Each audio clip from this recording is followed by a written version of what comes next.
Welcome, friends. The importance of the International Yoga Day.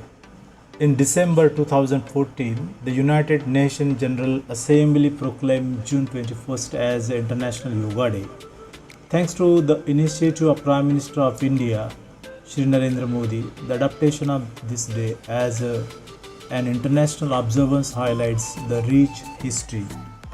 Yoga is more than a series of postures. It is a holistic practice that encompasses physical, mental, and spiritual well being. The observance of the International Yoga Day emphasizes the importance of maintaining a healthy lifestyle and taking care of our bodies. International Yoga Day serves as a powerful symbol of unity among individuals, communities, and nations. It transcends cultural and geographic boundaries, bringing people together in a shared pursuit of wellness. By practicing yoga collectively, we recognize and celebrate our deserved tradition.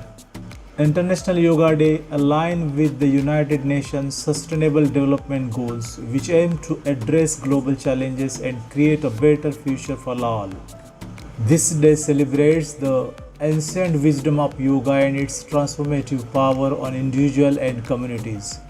It promotes physical and mental well-being, unity, and cultural exchange among people worldwide. By embracing yoga's principles and incorporating them into our lives, dear friend, always remember, yoga is not limited to a single day, but a lifelong journey towards self discovery and well being. Thanks.